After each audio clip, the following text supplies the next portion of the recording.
사사 전국 시대에 이스라엘은 하나님을 떠나 우상 숭배를 하자 하나님께서 이 이스라엘을 미디안 손에 넘깁니다. 미디안의 지배를 받아요.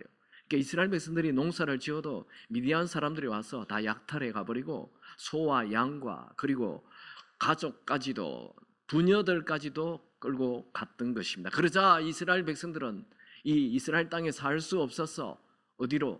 산 속으로, 동굴 속에 숨어 살고 있었습니다. 초라하게 살고 있는 거죠. 극심한 가난 속에 살아갔습니다. 이런 시대에 하나님은 한 사람, 기드온을 부릅니다.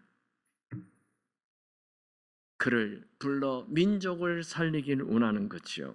여러분, 모험을 하려면 어떻게 해야 할까요? 첫 번째로 모험을 하려면 건강한 자아상을 가져야 합니다. 하나님께서 기드온에게 나타나서 너는 큰 용사다 이렇게 얘기하니까 하나님, 내가 무슨 큰 용사입니까? 우리 집은 이 동네에서 제일 약한, 극히 약한, 그러니까 가장 가난한 집이고 그 집 안에서도 나는 가장 작은 자입니다. 이렇게 말하였습니다. 사실 기드온의 집은 그렇게 약한 가난한 집안이 아닙니다. 하나님께서 그에게 이 너희 집에 있는 우상을 부수라 그랬을 때 그의 종 10명을 데리고 우상을 부숴요. 그러니까 집에 종이 10명이 있는데 큰 부자죠. 여러분 집에 종 한 명도 없잖아요. 그러니까 얼마나 큰 부자입니까? 그런데도 우리 집안 지극히 가난한 자입니다. 이렇게 얘기하고 나는 그 집안 사람들 중에 제일 작은 자입니다. 이건 열등감의 표현입니다. 그래도 이 기드온은 그 집에 하나님을 믿는 한 사람, 그 동네에 하나님 믿는 한 사람이었어요. 그러니까 하나님을 믿는 자는 무조건 강한 자라는 말씀입니다. 아멘입니까? 여러분, 열등감이 많으면 삶에 의욕이 없어지고 두려움이 점점 생깁니다. 기도는 하나님의 사자가 나타나서 내가 너를 쓰기 원한다. 너 집에 있는 우상부터 없애라. 그러니까 밤중에 일어나서 도끼를 가지고 그 우상을 부숴버립니다. 근데 밤중에 해요. 그만큼 두려움이 많은, 무서움이 많은, 겁이 많은 사람이었다는 거죠. 이렇게 열등감과 두려움 속에 사는 기드온에게 하나님은 나타나서 큰 용사여 라고 말합니다. 이건 기드온을 향한 하나님의 대선언입니다. 하나님은 우리의 미래를 보십니다. 앞으로 기드온이 큰 용사로서 미디안 군사를 다 무찌르는 그런 사람을 미리 보시는 거죠. 하나님은 우리의 잠재력을 보시고 우리에게 격려하시는 분이십니다. 하나님은 그를 향해 큰 용사, 즉 큰 용사라는 말은 강한 자라는 뜻입니다. 동굴에 숨어 사는 기드온에게 너는 강한 자다라고 말합니다. 어느 누구도 기드온을 보고 강한 자라고 말한 사람이 없었습니다. 그에게는 또 강한 그런 성격이나 성품이 없었습니다. 하지만 하나님은 그를 큰 용사, 강한 용사라고 말씀하였습니다. 여러분, 내가 평범해도 괜찮습니다. 하나님은 아주 평범한 기드온에게 찾아오셨습니다. 하나님은 평범한 자를 들어 비범한 자로 쓰시는 분이십니다. 예수님이 부르신 제자들은 다 평범한 자들이었어요. 여러분이 하나님을 믿는다면 여러분은 가치가 있는 존귀한 자들입니다. 하나님은 오늘 우리에게 너는 존귀한 자다 말씀하십니다. 여러분, 우리 스스로는 약하지만 주님이 함께 하셔서 우리는 강한 자입니다. 여러분, 하나님은 이렇게 열등감 가진 자 쓰지 않아요. 하나님은 메뚜기 컴플렉스를 가지고 있는 사람 쓰지 않습니다. 잘 아시죠? 12명의 정탐꾼을 가나안 땅에 보냈잖아요. 이 사람 다 대단한 사람들이야. 각 지파의 대표라니까요. 공부도 잘하고 실력도 있고 능력도 있는 사람 12명 뽑아가지고 가나안 땅에 보냈어요. 갔다 왔는데 10명이 뭐라고 얘기해요? 이야, 그 사람들 키도 크고 성도 견고하고 우리는 스스로 보기에도 메뚜기 같은 자입니다. 하나님 이 사람 다 죽여버려요. 광야에 보내서 다 죽여버려요. 난 너희들하고 일 안 하겠다. 그런데 여호수아 갈렙 2명은 과연 젖과 꿀이 흐르는 땅입니다. 하나님이 우리와 함께하면 저들은 우리의 밥입니다. 할렐루야. 저들이 아무리 키가 크고 아무리 강해도 하나님이 우리가 함께하면 저들은 우리의 밥입니다. 이 승리의식을 가진 사람, 이 자존감을 가진 사람, 그 사람을 쓰시는 거예요. 여러분, 상황 보지 마시고 하나님의 약속의 말씀을 믿고 여러분을 강한 자로, 큰 용사로 보시기 바랍니다. 부정적인 패배의식을 긍정의식으로, 승리의식으로 바꿔야 합니다. 2024년 여러분의 건강한 자아상을 가지고 기대가 넘치는 2024년이 되기를 축원합니다. 여러분이 가정을 살리고, 아멘 안 해요? 여러분이 가정을 살리고 교회를 살리고 민족을 살리는 자 되시기 바랍니다. 애기에게 내가 뭘, 그런 생각하지 말라니까요. 하나님은 여러분을 쓰시기를 원하십니다. 동굴 속에 숨어 있지 말고 주님을 붙들고 모험하시기 바랍니다. 두 번째, 모험하려면 두려움을 버리고 믿음을 가져야 합니다. 여러분, 우리가 하나님을 위한 모험을 하려면 지금 하나님이 나와 함께 하신다는 이 믿음으로 두려움을 물리쳐야 합니다. 같이 말씀 볼까요? 사사기 6장 13절입니다. 같이 읽습니다. 기드온이 그에게 대답하되 오 나의 주여 여호와께서 우리와 함께 계시면 어찌하여 이 모든 일이 우리에게 일어났나이까? 또 우리 조상들이 일찍이 우리에게 이르기를 여호와께서 우리를 애굽에서 올라오게 하신 것이 아니냐 한 그 모든 이적이 어디 있나이까? 이제 여호와께서 우리를 버리사 미디안 손에 우리를 넘겨주셨나이다 하니, 하나님께서 기드온에게 나타나서 너는 강한 용사다, 내가 너와 함께한다 이렇게 말하니까 아이고 할렐루야 감사합니다. 그게 아니고 그는 오히려 하나님이 우리와 함께하면 우리가 지금 이렇게 미디안에게 지배를 받으면서 늘 숨어 살고 있습니까? 하나님이 우리와 함께한다고요? 이렇게 말하였습니다.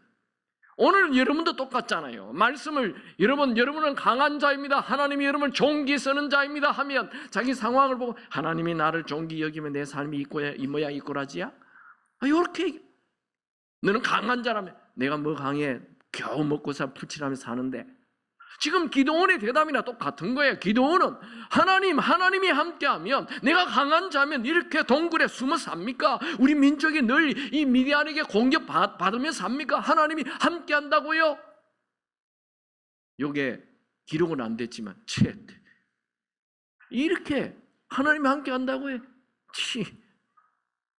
이렇게 하고 있어. 그때 하나님이 뭐라고 그랬습니까? 봅시다. 사사기 6장 16절 다 같이 읽습니다. 여호와께서 그에게 이르시되 내가 반드시 너와 함께 하리니 네가 미디안 사람 치기를 한 사람 치듯 하리라 하니. 하나님 우리와 함께 하세요 이렇게 얘기할 때 하나님께서 하신 말씀, 내가 반드시 너와 함께 한다. 여러분, 지금 하나님이 여러분과 함께 하심을 믿습니까? 아이고 목사님, 하나님 뭘 나와 함께 하십니까? 하나님의 대답, 내가 반드시 너와 함께 한다. 우리 옆에 있는 분을 악수합시다. 하나님이 당신과 함께 하십니다. 그랬더니 막 그냥 시큰둥합니까? 한 번 더 얘기했어요. 하나님이 반드시 당신과 함께 하십니다. 아멘. 상황 보고 상황이 나쁘다고 하나님이 나와 함께 하지 않는다 이런 말 하지 마세요. 여러분, 비가 올 때도 하나님이 여러분과 함께 하십니다. 일이 안 될 때도 하나님 함께 하십니다. 몸이 아플 때도 하나님 함께 하십니다. 기도 응답 없어도 하나님 함께 하십니다. 그 인여가 떠나도 하나님 함께 하십니다. 또 남자 여자 나타납니다. 뭘 그렇게. 아멘입니까? 반드시 함께 하십니다. 예수님이 얘기하셨잖아요. 내가 세상 끝날까지 너희와 항상 함께 하리라. 아멘입니까? 여러분, 열등감을 이기는 방법은 돈이 아닙니다. 실력이 아닙니다. 상황 바뀌는 게 아니에요. 이 반드시 함께 한다는 이 약속의 말씀을 믿는 믿음이 열등감을 물리치게 하는 것입니다. 하나님이 함께하면 우리 모험할 수 있습니다.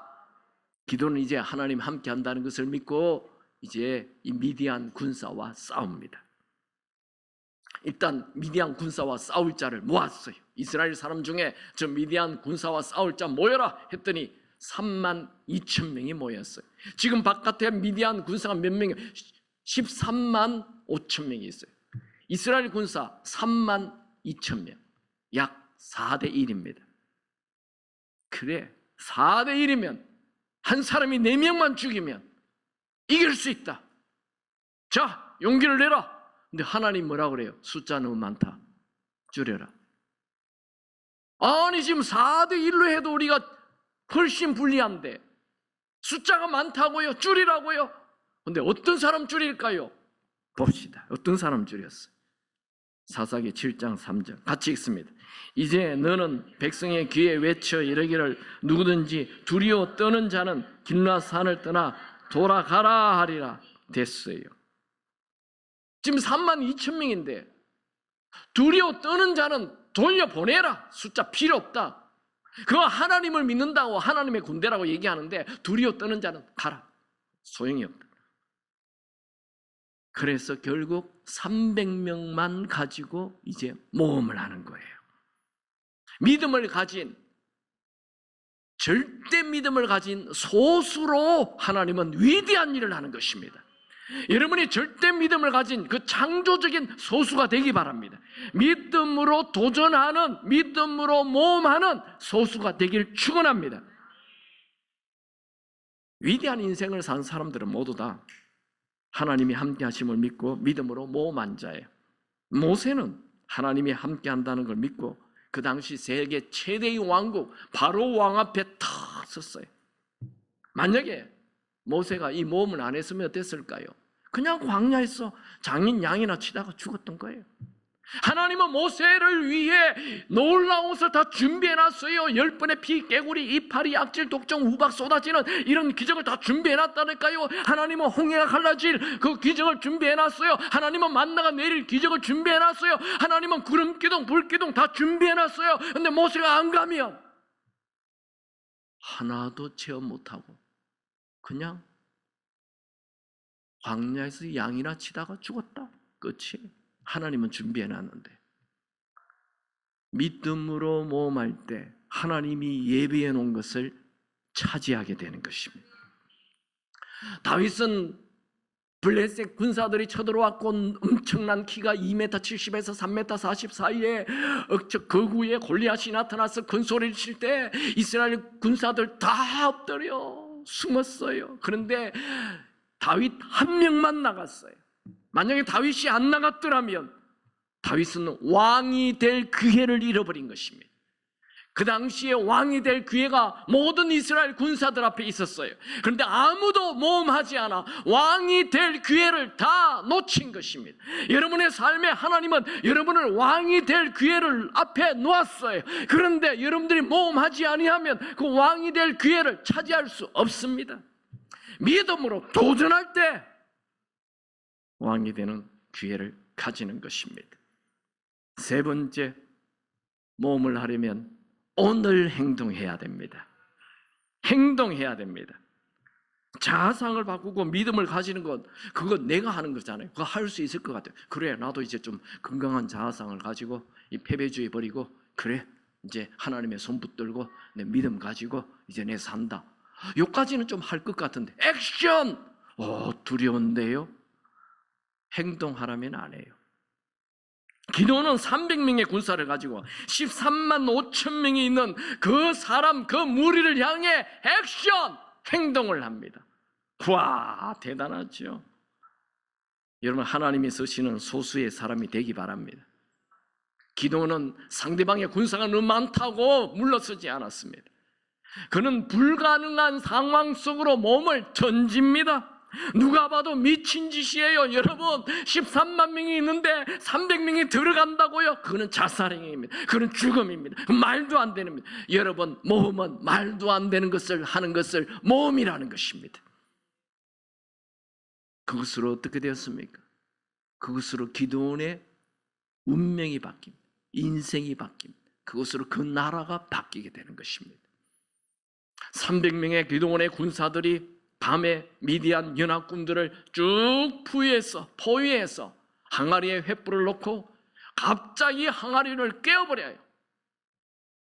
그러자 미디안의 연합군들이 서로 깜짝 놀래가지고 서로를 막 찔러 죽여서 대패하는 것입니다. 한번 봅시다. 사사기 7장 22절 같이 읽습니다. 300명이 나팔을 불 때에 여호와께서 그 온 진영에서 친구끼리 칼로 치게 하심으로 적군이 도망하여 됐습니다. 도망 확 가버렸어요. 어딘지 몰라도 돼요. 여호와께서 그 온 진영에서 친구끼리 칼로 치게 하심으로. 그러니까 이 300명의 군사가 이 13만 명을 죽인 게 아니에요. 믿음의 액션을 하자 하나님께서 역사하셔서 자기들끼리 그냥 연합군들끼리 서로 싸워 죽이게 만들어버린 거예요. 결국 누가 이기게 했습니까? 하나님이 이기게 하신 것입니다. 여러분, 여러분이 하는 일이 옳은 일이면 위험해도 가시기 바랍니다. 전진하시기 바랍니다. 하나님께서 도우실 것입니다. 기도는 평범한 사람이었지만 하나님을 위해 모험을 하자 위대한 승리를 하게 되었습니다. 그 후 이스라엘은 40년 동안 평안해졌습니다. 만약 기도원이 모험하지 않았더라면 동굴 속에 40년 내내 숨어 살았을 것입니다. 순간 안전한 것 같죠? 여러분, 안전은 신기루입니다. 내가 지금 안전하다 해서 그게 안전한 게 아닙니다.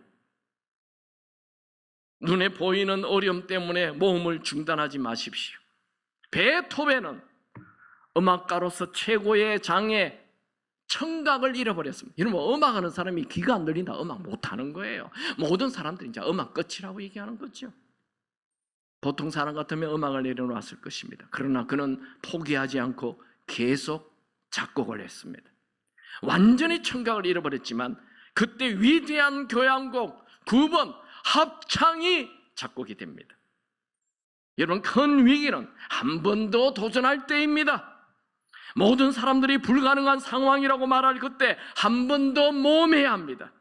가장 어려울 때가 가장 큰 모험을 할 때입니다. 먹구름이 몰려올 때 절망하지 마십시오. 그때 모험하면 그 먹구름이 큰 비를 가져다 줄 것입니다. 여러분, 나 혼자 잘 먹고 잘 사는 생존만을 위해 살지 마십시오. 인생은 생각보다 빠르게 끝납니다. 하나님을 위한 믿음의 모험을 하시기 바랍니다. 셀 리더 하십시오. 교사하십시오. 아우리치 가십시오. 주를 위해 섬기십시오. 주를 위해 재정을 드리십시오. 하나님께서 놀라운 일을 행하실 것입니다. 하나님을 위한 모험을 외면하는 것은 우리의 인생을, 우리의 삶을 낭비하는 것입니다. 여러분, 동굴 속에 숨어 나 자신만의 안전을 위해 살지 마십시오. 언제 우리 인생이 끝날지 모릅니다. 우리는 자꾸만 주를 위한 모험은 뒤로 미루고 우물쭈물 그리고 있습니다. 주를 위한 모험을 하지 않는다면 주를 위한 사랑이 없다는 말입니다. 마르틴 루터는 중세 천주교의 위협과 협박에도 불구하고 하나님께서 함께 하심을 믿는 믿음으로 천주교의 부패와 당당하게 싸웁니다. 그는 교황청으로부터 네가 내세운 그 95개의 항을 철회하라. 그렇지 아니하면 너를 파면시키겠다. 즉 이 나라에서 완전히 쫓아내버리겠다. 나무도 누구든지 너를 죽여도 너는 보호를 받지 못하는 이 암살 위험을 받는 추방. 그러나 그는 안전을 선택하지 않고 교황과 싸우는 모험을 선택합니다. 정말 계란으로 바위치기입니다. 그런데 하나님께서 역사하자 마르틴 루터를 극적으로 보호하시고 그리고 성경을 번역하게 하시고 1000년이 넘도록 내려오는 이 거대한 부패를 하나님께서 종교 개혁을 일으켜버린 것입니다. 위대한 일을 하였습니다. 여러분, 주를 위한 모험은 무엇이든지 옳은 것입니다. 주를 위해 죽으면 죽으리라 말하는 것 옳은 것입니다. 주를 위해 풀무불 속에 들어가 차라리 우상에 절하지 않고 풀무불 속에 들어가는 것 잘한 것입니다. 여러분, 세상의 넓은 길, 세상의 풍요의 길을 가는 것을 버리고 주님 앞에 주님이 기뻐하는 길을 가십시오. 그러다가 천국 가시기를 축원합니다. 그러나 여러분들이 이 세상의 것만을 추구하며 그냥 편하고 편한 길만을 살다가 주를 위한 모험 한 번도 하지 않고 주님 앞에 서는 그날 얼굴을 감싸 안고 내가 내 인생을 낭비했어요 하며 슬피 울게 될 것입니다. 주를 위하여 모험하는 사람, 날마다 기쁨과 기대가 넘치는 삶이 나타날 것입니다. 여러분, 한 번밖에 살지 않는 이 인생을 편안하게 살려고 하지 마시고 도전하고 모험하시기 바랍니다. 말씀 정리합니다. 모험이 답입니다. 무슨 말입니까? 첫째, 모험을 하려면 건강한 자아상을 가져야 합니다. 나는 강한 용사다. 나는 존귀한 사람이다. 여러분, 인생은 나는 볼품없는 자라고 생각하면 볼품없는 인생이 되고, 나는 아무것도 되는 일이 없다 하면 아무것도 되는 일이 없는 인생이 되는 것입니다. 나는 일찍 죽을 거야 얘기하면 일찍 죽게 됩니다. 여러분, 우리는 하나님의 자녀입니다. 그러므로 좋은 꿈을 꾸시고 건강한 도전을 할 수 있게 되기 바랍니다. 사자는 지렁이로 생각하지 않습니다. 고래는 새우로 생각하지 않습니다. 여러분, 하나님의 자녀이기 때문에 하나님의 자녀답게 존귀한 자로 생각하시기 바랍니다. 여러분은 약한 자가 아닙니다. 강한 자입니다.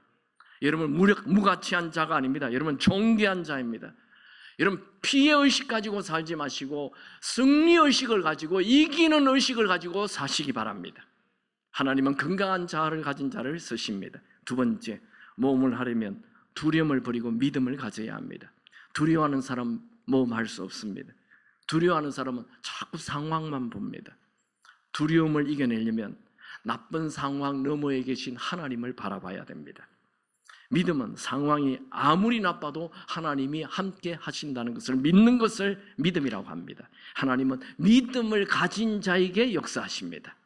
어려운 일이 있을 때 낙심하고 불평하기 쉽습니다. 그때 믿음을 가지십시오. 하나님은 불평하는 사람 쓰지 않습니다. 두려워하는 사람 쓰지 않습니다. 두려워하면 그냥 두려움에 죽게 내버려 두십니다. 여러분, 두려워하지 마시고 믿음으로 앞을 향해 가시기 바랍니다. 하나님은 누구를 쓰십니까? 믿음 가진 자를 쓰십니다. 그러면 이 믿음은 어떻게 생기죠? 기도할 때 믿음이 생겨요. 말씀 들을 때 믿음 생겨요. 말씀 읽을 때 믿음 생겨요. 믿음이 커지기를 축원합니다. 세 번째, 모험하려면 오늘 행동해야 합니다.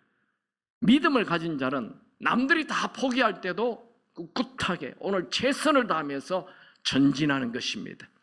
우리가 믿음으로 전진하면 반드시 하나님께서 도와주실 것입니다. 하나님은 우리가 행동할 때 역사하십니다. 말로만 하나님 믿는다 말하지 말고 정말 믿음의 행동을 하시기 바랍니다.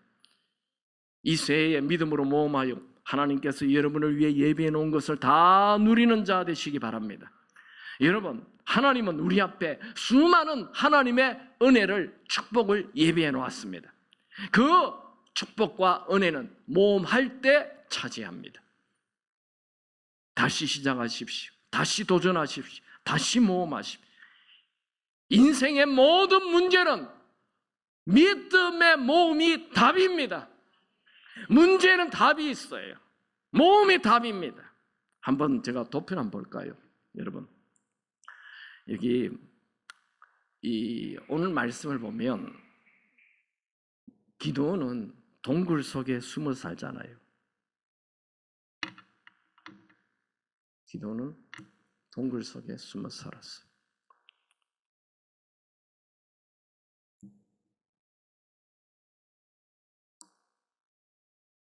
생각처럼 잘 안 돼.